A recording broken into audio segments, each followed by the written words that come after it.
আসসালামু আলাইকুম, আশা করি সবাই ভালো আছেন। আজ 2 দিন ধরে আমাদের এখানে বৃষ্টি হচ্ছে। ছাগলগুলো দেখুন কি পরিবেশ, পেটে কিচ্ছু নাই। আজকে নামাই ছাগল ছাড়লাম। এই 2-3 দিন ধরে বৃষ্টি হচ্ছে। শালা এরা ছাড়া খেয়ে খেয়ে কাটা ঘাস খাচ্ছে না। দেখুন কাটা ঘাস খাইতে পারছে না, খায়ও না ভালোভাবে। 2 দিন পরে আজকে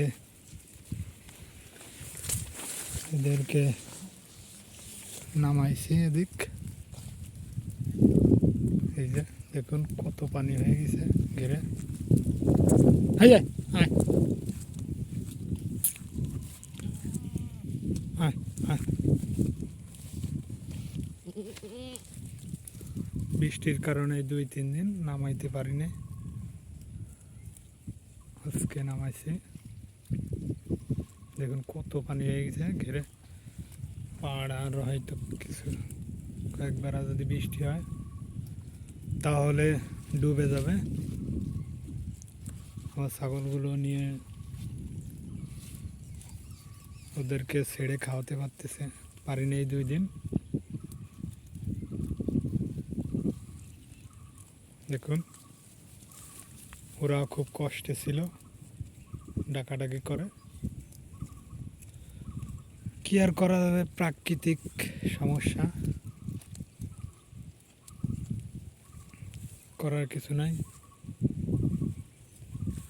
আল্লাহ যেটা করে সেটাই তো মেনে নিতে হবে, আর হয়তো সেটা ভালোর জন্যই করে। দেখুন কত পানি হয়ে গেছে ঘিরে। হয়তো আর একটা বৃষ্টি হইলেই তলায় যাবে। আষাঢ় মাস শুরু শেষ প্রায়। আষাঢ় মাসে এই অবস্থা, আর যদি আরও তো 2-1 মাস রয়েছে। তারপর আলহামদুলিল্লাহ ভালো আছি, ছাগল নিয়ে সমস্যা নেই। এরা খাচ্ছে। যদি আমার ভিডিওটি ভালো লাগে সাবস্ক্রাইব করবেন, শেয়ার করবেন, ফলো দিবেন, লাইক দিবেন।